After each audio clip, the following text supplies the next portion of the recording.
I know you're really busy, and I just appreciate your time. I hope that we can make it a good return on your investment and that you come away from this feeling well informed and confident about the information that we're going to present tonight, and that will help you advocate for your best interest, because we really feel that there's a need to educate residents, because I don't think that there's been a good job of the information being given out to our residents. So we're trying to fill that void between myself and Peter Kent and Ron Diner and many others are working as volunteers to try to educate the public about this deal. And we're happy to answer any questions that you might have about it tonight. And I want to let everyone know that tomorrow on Tuesday at the Sunshine Center at 6 p.m., we're going to host a town hall. And it's going to have people who are proponents of the deal and people like myself who have some concerns. And it will be an opportunity to really get a well-balanced viewpoint from different points of view so that you feel that you can make your own decision on where you stand. So tonight, Peter's going to go over some really important information about the appraisal of the 60 acres of land that is adjacent to the existing stadium where the parking lot now stands. And we're also going to talk about the results of the poll that was just completed by professional polling company Mason-Dixon, which is a reputable polling company. And we're going to talk about what the public thinks about whether this should be on the referendum for a vote, as well as what they think about the current appraisal of the land and what the purchase price Hines is going to offer. So I'm just going to quickly review where we're at with this project. We have an upcoming meeting on Wednesday, June 12th, and this will be a committee of the whole meeting for the stadium. We haven't had a CAL meeting for the stadium yet. And on Thursday, June 13th, will be a city council meeting. There'll be 3 topics that will be discussed at the city council meeting relevant to the gas plant district. One is the extension of the in-town CRA, which is the real estate along Central Avenue and Beach Drive.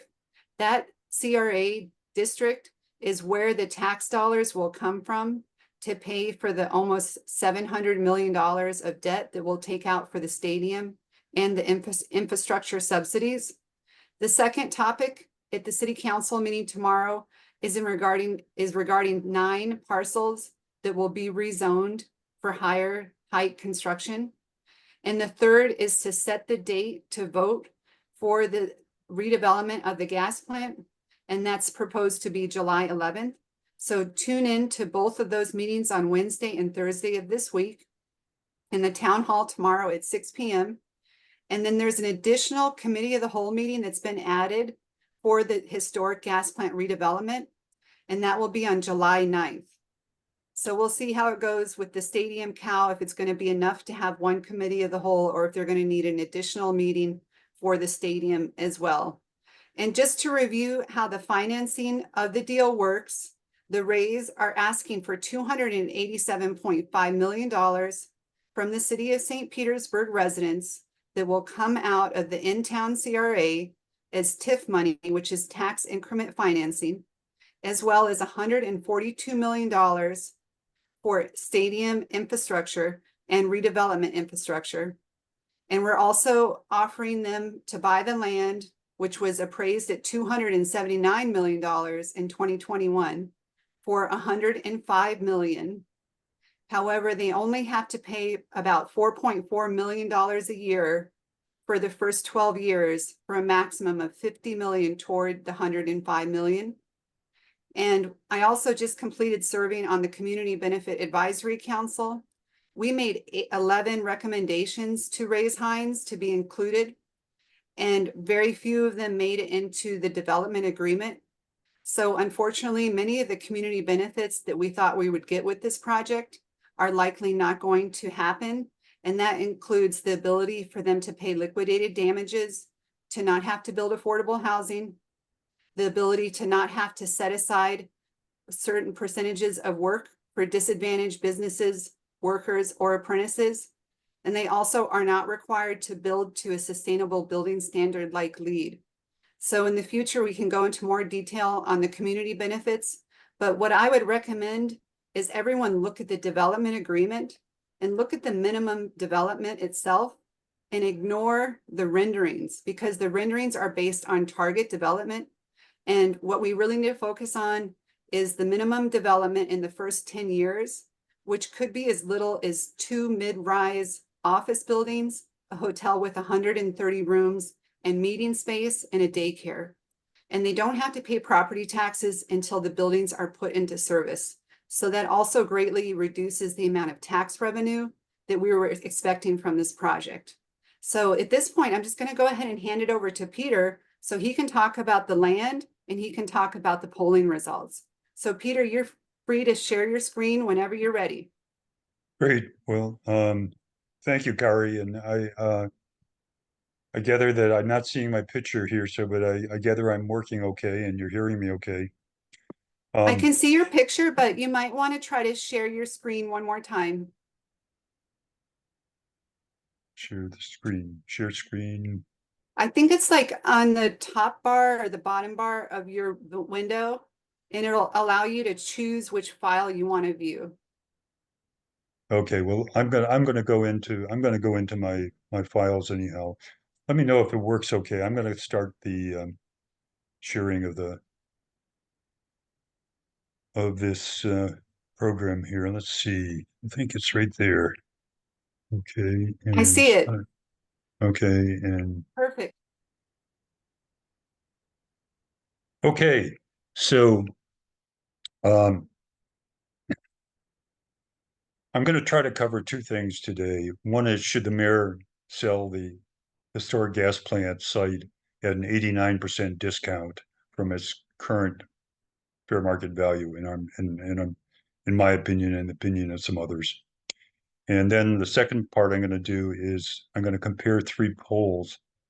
We just released a poll done by Mason-Dixon, uh, and got some very good feedback from the community. And I'm going to compare that with the two prior polls and see if there's anything that can be learned. Now, let me start with this particular slide here. In the yellow area here is basically the gas plant minus the stadium. This area right here, can you see my mouse going around? That area is around the stadium is 16.6 acres, and the rest of this is about 50 acres buildable. The total area within the gas plant is about 96 acres. I'm going to have a breakdown on this. It gets confusing.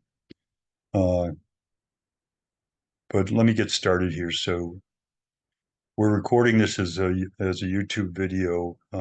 Background, and for those of you who don't know me, I owned an engineering firm that developed plans for a 6,000 acre new city in Sarasota, New York. And I reviewed the developments as Commissioner of Public Works and city engineer with a staff of 70. And I'm not a real estate appraiser. So the first part that's going to be talking about appraisals, remember, I'm not a licensed appraiser. And we got 42 slides in 50 minutes, followed by 5 minutes of discussion. And if you could, since you're all muted, could you put your questions in on the chat, and Kari's going to monitor that for me. So first, the first thing you have to do whenever you get an appraisal is first you have to figure out how many acres you got. The appraiser can't do this. You need a surveyor to do this. And this is the first thing you do before the appraisal. And so what has happened, and you look in the May 9th, how at the surveys they put in, and they put in these surveys, and they total 94.79 acres, say 95 acres.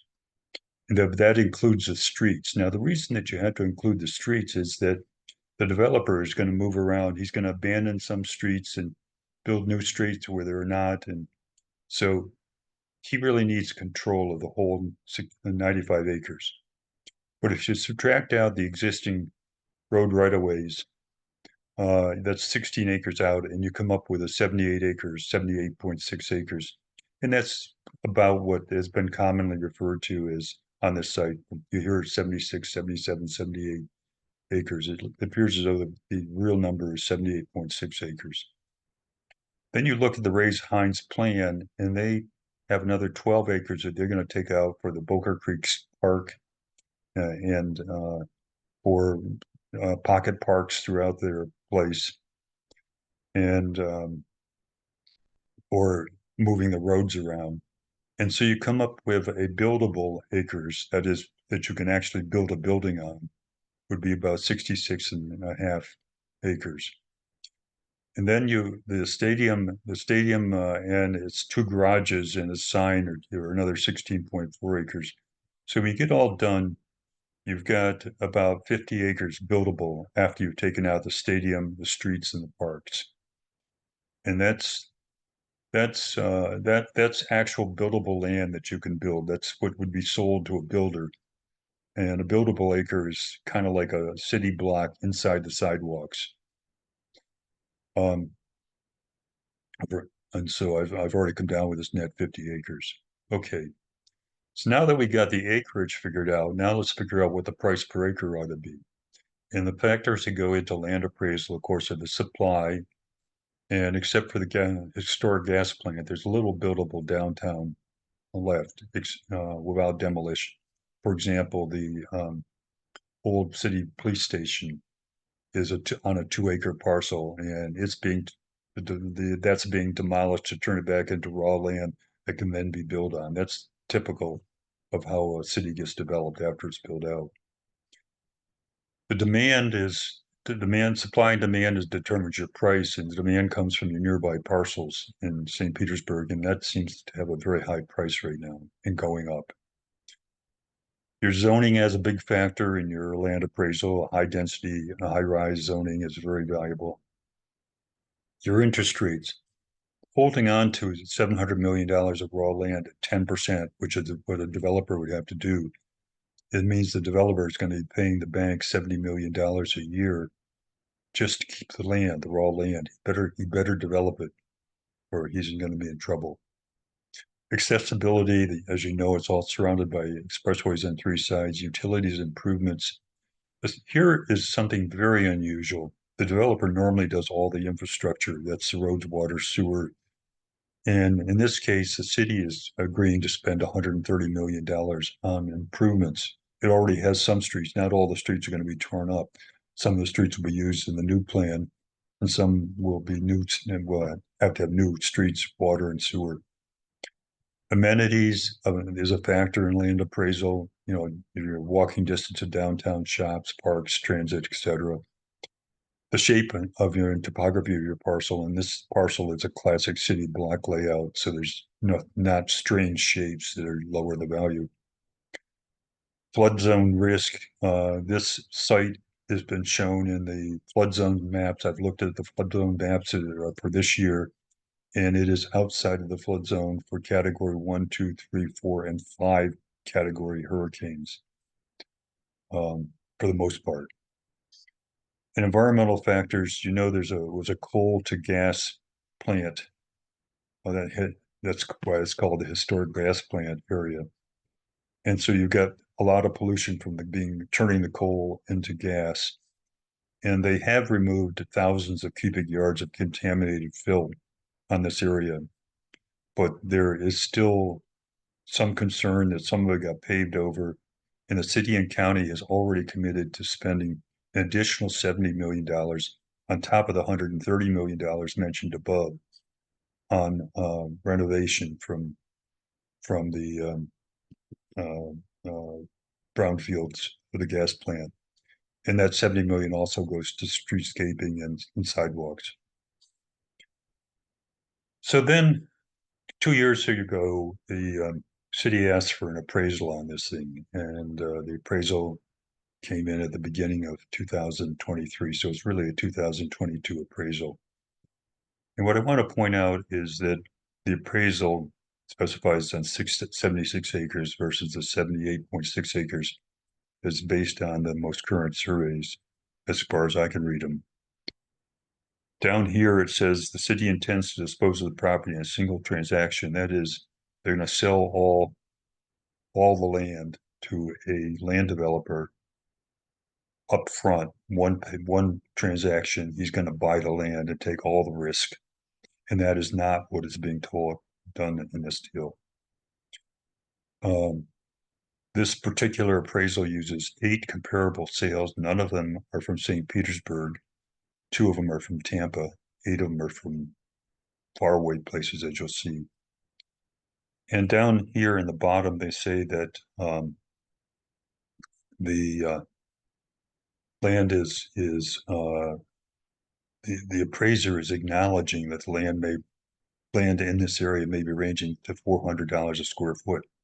Well, you got to know the conversion from square foot to acres. And when you multiply that all out, the appraiser is admitting that the land in this area is going for like 17.4 million. Why he then turns around and gives it a value of 1/4 that is a mystery to me. So the developer goes, or the appraiser goes through, and this is right out of the appraisal, right out of the final thing in the appraisal. He values it at $330 million. So you take that $330 million divided by the 76 acres, and it comes out to $4.3 million an acre, as opposed to the what's the number he used, 17.4 million. Okay, but there's no comparable sales from St. Petersburg. And I'm going to run through this fast because this is something I couldn't fit into my column in yesterday's and Sunday's Tampa Bay Times, which contests the appraisal price. But what I wanted to show you is what this appraisal, what the city appraisal did on this. So the number one sale they take is from San Jose, California. And I'm not going to go through all these things. You can read them for yourself. But the comparable issues, the issue with comparing this with the downtown St. Pete, Tropicana Field area, is this is from California, is 7 miles from downtown, and is owned as an amusement park. And so you wonder about, is that really a comparable parcel? And so then number 2 is from Irvine, California, and they look at this, and this is farm fields. And this is farm fields that are hopefully going to be turned into medium density buildings, kind of like warehouse buildings. And is this a comparable? Is this really a comparable to the downtown St. Petersburg Tropicana field? Because it's from California, it's for warehouses, and it's 40 miles from downtown. And the third one is in Santa Clara, California. And the comparable issues are, again, this from California. It's a 9-year-old sale. It was sold in July 2015, and there's been no development to date. This was bought by Apple for Apple Computer for a potential office site, but it's still vacant today. And then this one's over in Cambridge, Mass. And this does look like it's more comparable, but it is in Massachusetts, and it is a sale that was 9 years ago. And then this is from Houston, Texas, and this is a 4.5-year-old sale and 7 miles from downtown. And this number 6 is a former racetrack. It was sold a couple of years ago, so it's at least it's somewhat current. But it's 14 miles from downtown and it's surrounded by single-family homes. And is this really comparable to what they're proposing on the Tropicana field? So what I'm doing is I'm taking these 6 out of 5 out of state, 1 in Miami properties, and I'm saying those are 6 of the 8 properties that the appraiser used to develop an appraisal price for the downtown for the St. Petersburg Tropicana field. And I'm saying I'm not a licensed surveyor, I'm not a licensed appraiser, but that doesn't seem to make sense to me. Now, the other 2 parcels that I'm not going to show you are over in Tampa, one in Uber, and the other one in Tampa. So then the 3 sales that I threw in on Sunday Times Union or the Sunday Tampa Bay article are located here. This is, of course, the Tropicana Field site. And here are these 3 sites. One's at 12 million an acre over here next to the expressway. One's at $22 million an acre here, and one's at $31 million an acre right here. And they seem a lot more comparable. That's what I would be using as a comparable sale to try to get a price for what this land is selling for today. And then another one is that the city did its own appraisal on the old police station because it sold off the old police station. And this is its sale and its appraisal, it came in at $29.4 million. And that's after the old police station has been removed. And it's used 5 comparable properties here along Central Avenue, shown as 1, 2, 3, 4, and 5, and this is the old police station. And so this looks like in the range of 12 to 22 million if you look down through this column. So again, I'm feeling fairly comfortable saying that this land is 14 million an acre, and that's what this number would divide it into the acreage would come out to be. So that is my basis for saying that I think the land is in the $14 million an acre, and I think a competent current appraisal done by an independent appraiser will come up with somewhere in that range, which is 4 times the price that the city is using. Now, another thing that is very unusual about this project is we got a person called Hines is coming in here, and he's being called the developer. Now, I've worked on, as I say, I was the chief engineer. My engineering firm handled 6,000-acre development into a new city. And I know what a developer is supposed to do, and I know what a builder is supposed to do. And a developer takes on a lot of risks that are completely different from what a builder takes on. And the developer buys the raw land parcel and holds it for years for sale into the future. A developer would buy the whole 78 acres from the city and hold it for 30 years to accomplish his development. That's what a developer would normally do. That's not what's happening in this case. The developer would design the roads, water, sewer, and stormwater infrastructure. The developer would then get the city rezoning and approval on the new layout. The developer would then install all the infrastructure, often years before lot sale. And then the developer sells building lots to builders.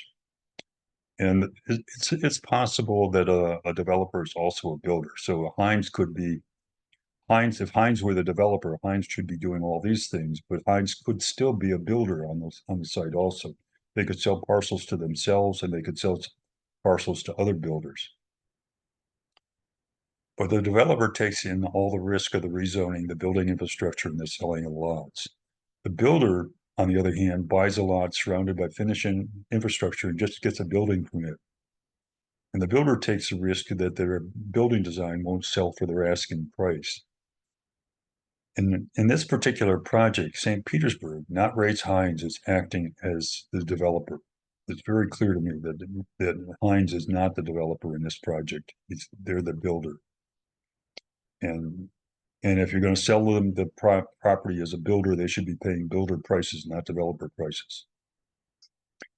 So I'm again just reiterating and concluding here. The city is buying and holding the land like a developer. The city is installing the streets and infrastructure like a developer. The city is cleaning up any undiscovered environmental hazards, including the coal gas plant. The city is selling one building lot at a time to Hines. The city is the developer, and Hines can buy or refuse any parcels they want, just like a builder. And the appraisal prices should be based on what the price a builder would pay. Recent builder prices seem to be in the $12 to $31 million an acre range. And so I'm going to assume an appraisal price of 14.2 million, which is the price for the old police station, the appraisal that the city did on the old police station. And so after the stadium, the street, and the parks are taken out, it looks as though there's 50 buildable acres. So if you multiply those 50 buildable acres times that 14.2 million, you come up with that's a $710 million value that it was sold today.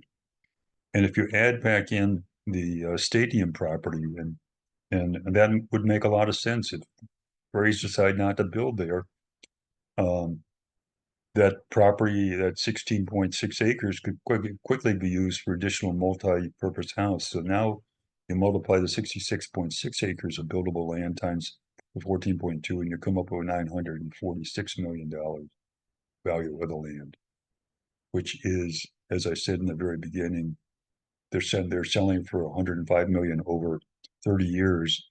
So over 30 years, they will collect 11% of this value, giving away 89%. So that finishes up my appraisal and talk. Now I want to go into the results from the 3 polls. We released, Ron Diner released the Mason-Dixon poll last week. And I want to compare it with the 2 other polls that have already been done so that you can get a feel for this. I'm hoping, I'm trying to rush through this so that we'll have some time at the end to have the discussion of this. So we, that is nohomerun.com, paid a lot of money to Mason-Dixon to do a new polling, and they polled 625 people at the end of May. And this is the demographics, which is you can see here. Now, age brackets, you see it broken down roughly a quarter each in these 3 categories. A quarter of the people are over 65, a quarter in each of these other ones. You see that the Caucasian, Black, Hispanic follows pretty much the city's percentages. And you see the questions were asked throughout the district, spread about equally through all the districts. And you see that it's 50-50 male, female. And amazing, this one surprised me, is roughly 50-50 on baseball fans or not baseball fans. This is just Mason-Dixon reporting back to us who they got on the call. Now, this is the first question they ask, and I'm including every single question that Mason-Dixon asked so that you can see how the poll went into them. If you were on the receiving end on the telephone, how this thing would go. So the first question is, how familiar are you with the project? And it turned out 75% felt that they were very or somewhat familiar with the project. And then the second question they asked is, well, are you familiar with the proposed funding? And no, that dropped down to 36%, were either very familiar or somewhat familiar with the funding of the proposed project. And the third question they asked is, well, do you support or oppose the project? You know, so they've asked only these first 2 questions. This is the third question they're asking. And this one's interesting, go down to the baseball fans, is that 58% of the baseball fans are supporting to go ahead with this project, for the city going ahead with this project. And 44% of the people who say they're not baseball fans are supporting the project.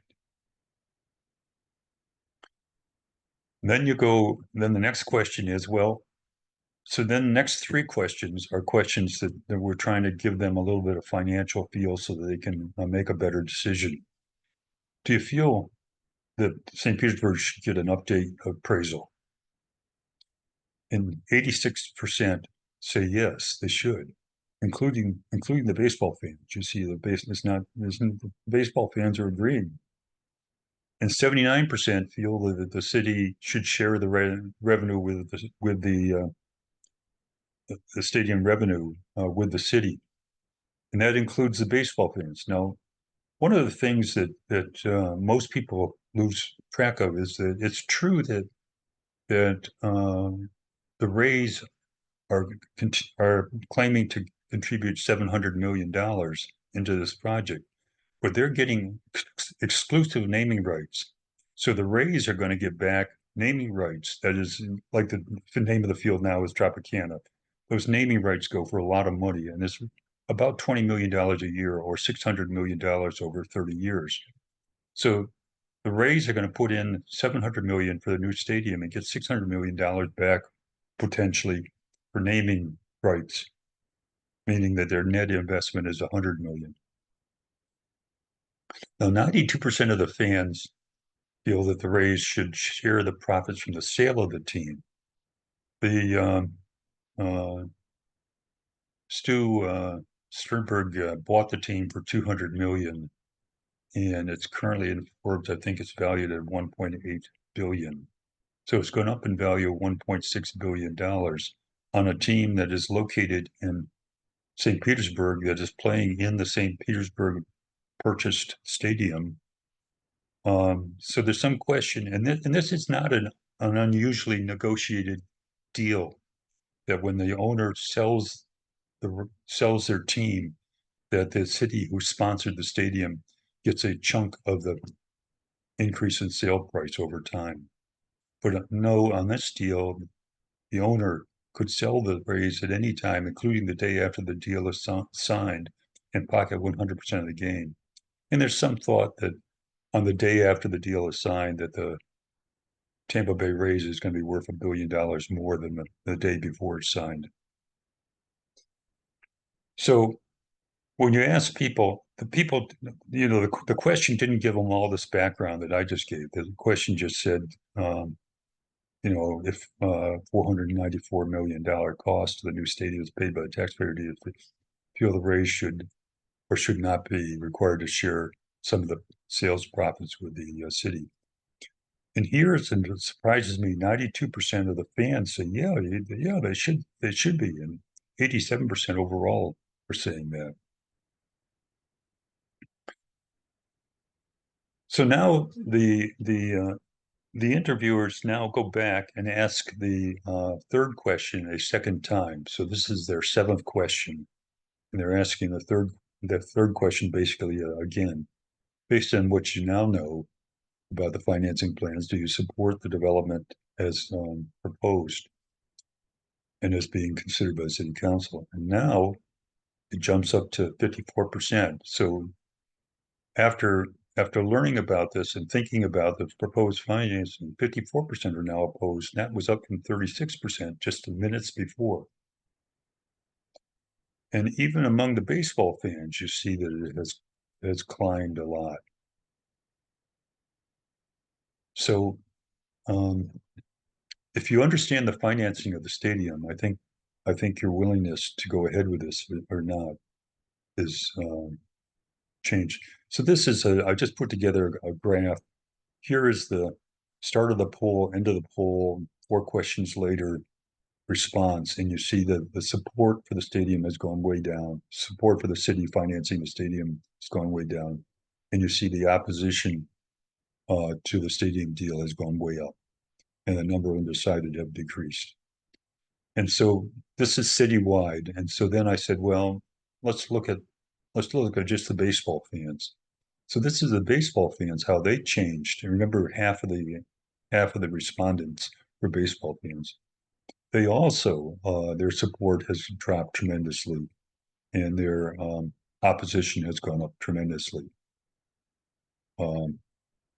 So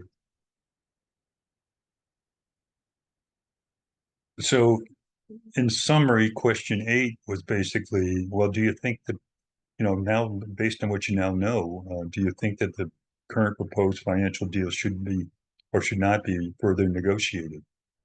And what you see is 75% of the baseball fans, 72% of the total city feel that the Rays-Hines proposal should be renegotiated.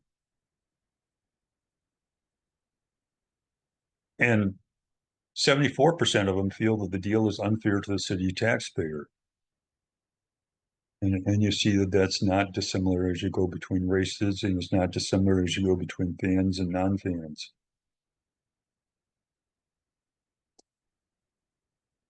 And if elected officials were to vote for this deal, 38% say they'd be less likely to vote for that person in a future election. Would it affect your vote, making you more or less likely to vote for them? And 38% say that it would be less likely to vote for them. And you see that's, again, doesn't change too much between baseball fans or ethnic groups. And 82% of the city feels that any deal on this should require an approval by the city voter. So that's really the background of that vote that we released last week. The actual questions, the actual percentages. Yes, I've simplified it because I couldn't fit all the data into these slides. But what I mostly did is I cut out a lot of the division stuff, this stuff in here, and the rest is verbatim from the report. Now, there was so that's we're going to call that poll number 3 because people have said there's 3 competing polls. So that's poll number 3. Now this is poll number 2, which was done by the Rays. And Rays hired this group called the Pathfinders Opinion Research. And all I did, I just wanted to see if they were legitimate research polling firm. And what we do, our job is to help our clients win.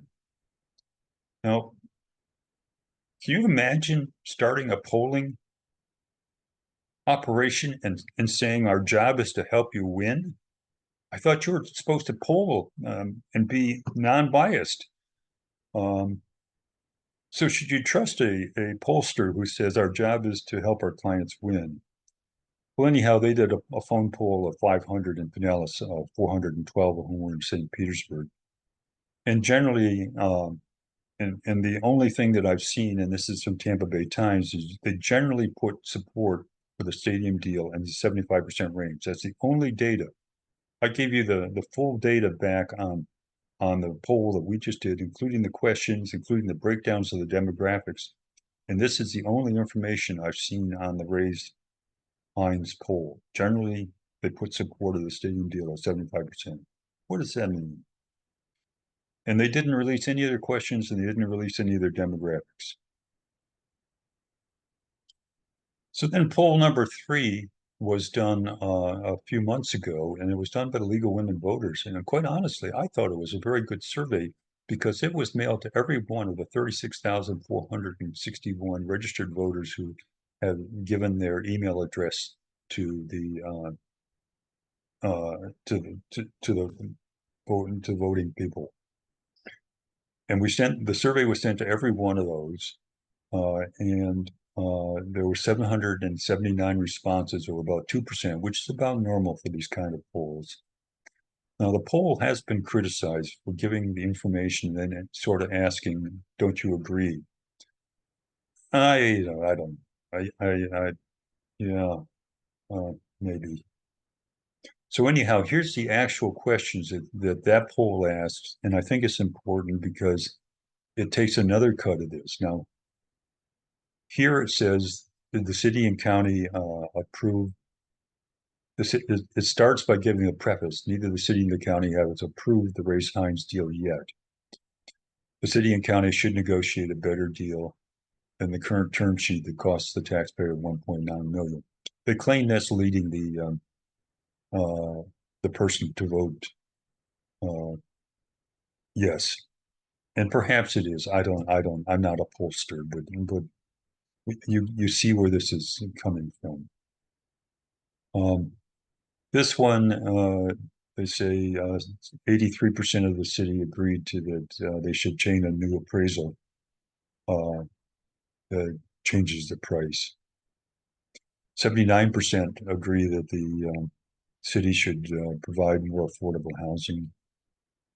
70% agree that the land value, sell the land at market value and use the proceeds to provide more affordable housing.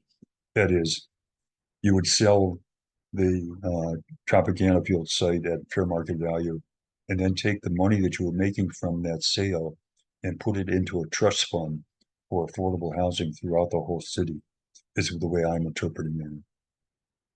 And 78% agree that the Rays should pay their own way rather than receive city subsidies. So these are numbers that are quite similar to the poll number 3 after people understand the finances. But 90% agree that if the city invests in the stadium, then the city should share the revenue, which is not being done. 72% agree that the city should reserve its borrowing capacity for things like for emergencies like a storm like a hurricane hitting our area and then having to rebuild the city facilities and infrastructure and help out the low income families rebuild their houses rather than build a stadium. 76% feel that the city should lease rather than sell the property over 30 years, since it's going to be sold over 30 years anyway. 79% agreed that the city should spend its money on infrastructure improvements, not on stadiums. There's right now the city has, if I'm quoting these numbers right, it's $760 million of stormwater improvement scheduled, and it has $5 billion worth of total public works improvements needed over the next 30 years. And where it's going to get that money, I don't know. It's going to help put the money into a stadium. So that's done. I've got, I hope, I don't know what time I got, but oh, well, good. We got lots of time. So let's, Kari, are you getting any questions and anybody you want to? I am. I have a question here in the chat. It's from Tony. He said, besides the mayor making public comments to try and fight this poll as it exposes the poor job that he has done, have any of the council members spoken to it or responded in any way? No, and the reason that they haven't is I was at the city council meeting, which started at 9 o'clock last Thursday morning. And I got up and left while the city council meeting was still going on. I told the city council during my 3-minute privilege of the floor, I told them that we were going to be releasing a survey at 11 a.m. on city steps. But I was down on the steps at 11 a.m. and none of the city council, they were all still busy with a city council meeting. So whatever they saw on the poll was things they've read in the paper afterwards. None of them were present for the presentation.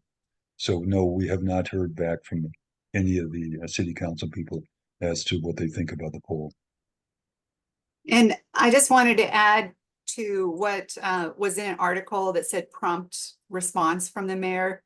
And one of the things the mayor said is it didn't go into detail about where the $287.5 million will be coming from. And I actually thought that that makes the results stronger because it confirms that that money is coming from property taxes.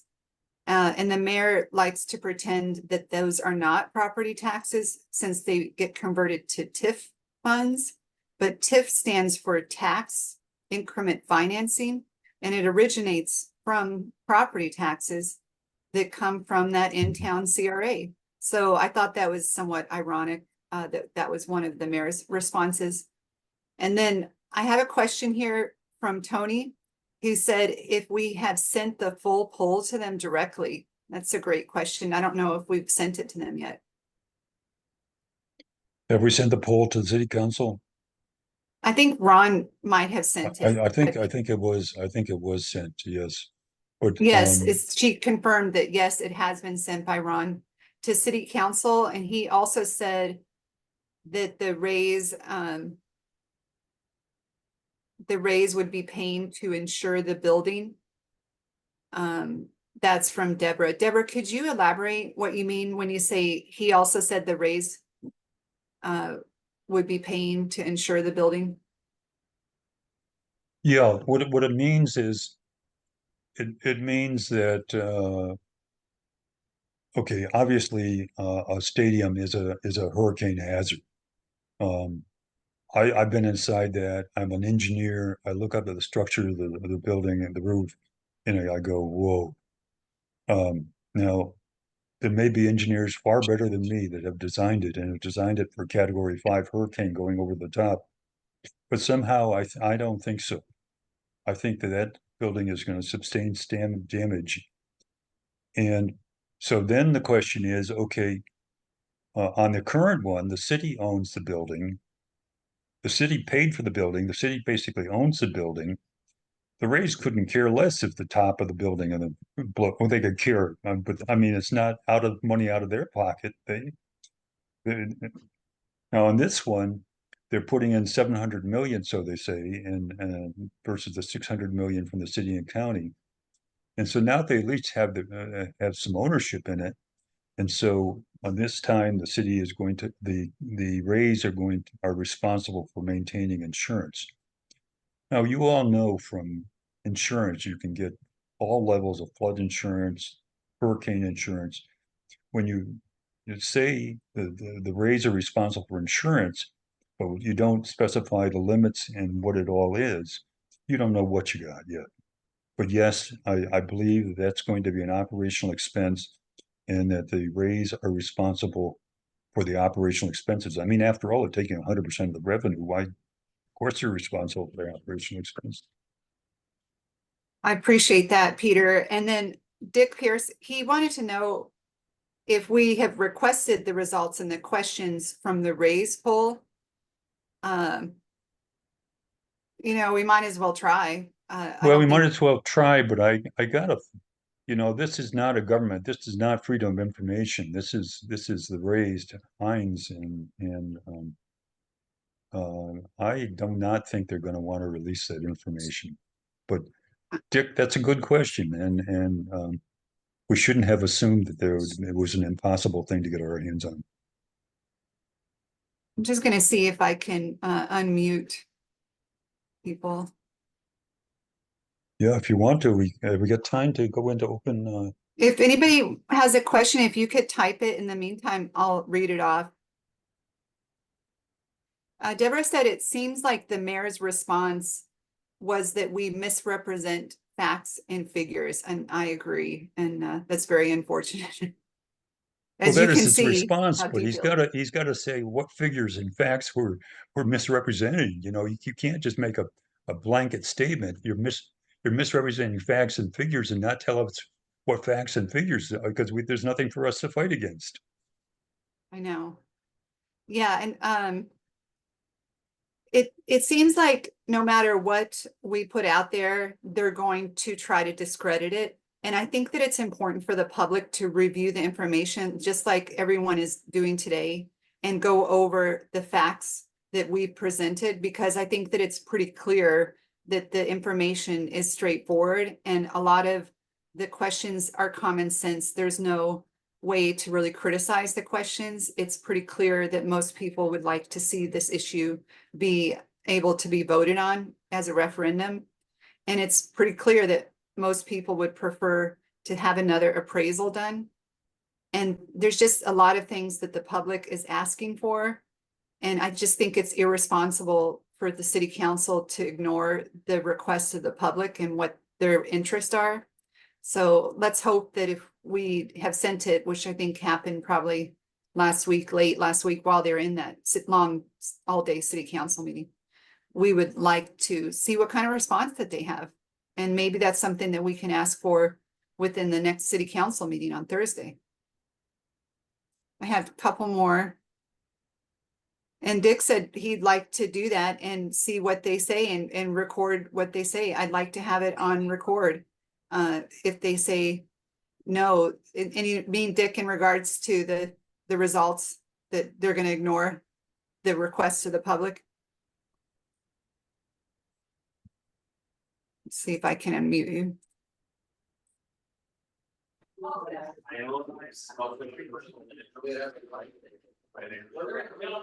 So, Dick, you said you'd like to see it on record if they say no. Try it one more time. You were unmuted.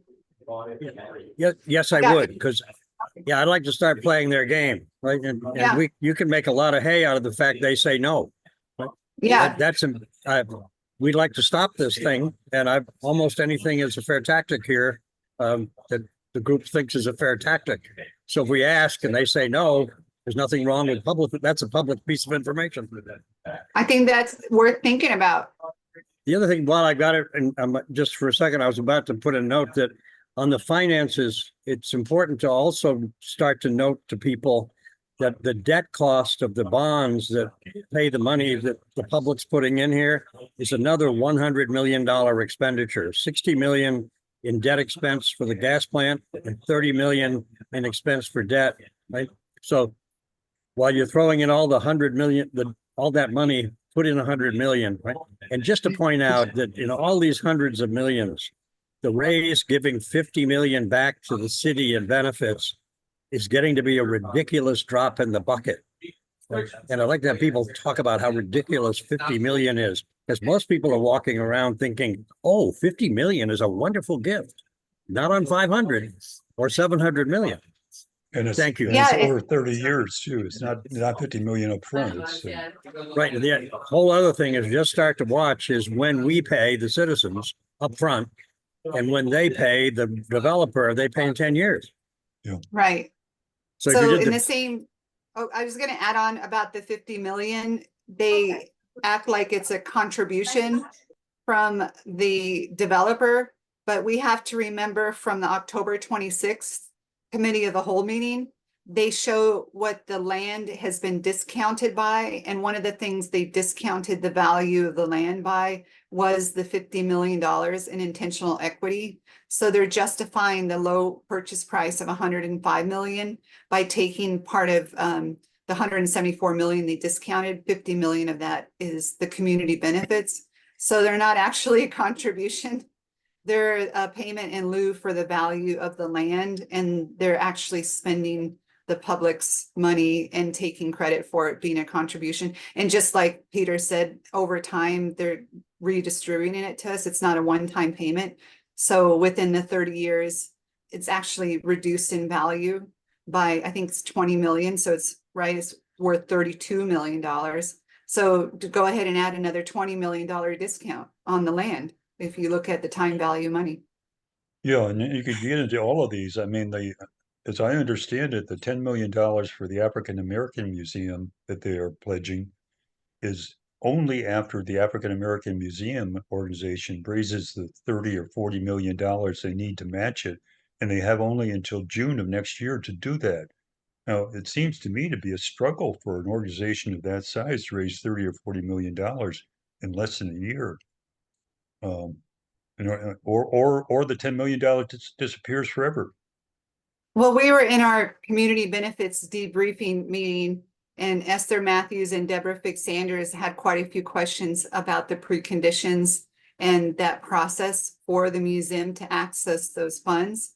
And they did indicate that they were frustrated, that they didn't feel that the museum should have to be subjected to going through these types of preconditions, and that the city should actually fund the balance of the museum itself, since we're contributing so much. So if people are interested, I did make a Freedom of Information request for that debriefing meeting. And I'm getting that part of the video clipped out so that people can listen to the comments made by the chair of the CBAC, which was Esther Matthews, as well as the council member who served on that CBAC, which is Deborah Fix-Sanders. And they are concerned that the museum has these preconditions and feels that the city should contribute more toward the total cost of the museum, especially like we're talking about the substantial amount of money that we're investing. I have a question here. It's actually a comment. It's from Alan Delisle, and I think it's a really good point. He's saying that the no home run poll that was just done is the only poll that was done after the development agreement was released. The Rays poll was actually done based with no real terms. And I think that's a really good distinction to make, because they were asking questions from the public based on whether they wanted a baseball stadium without the public knowing what the cost was. So I think that it's an important distinction that the public is making a decision on whether they're in support of the project, now that we actually know what the development agreement shows for what we're going to spend and what we're going to receive in return.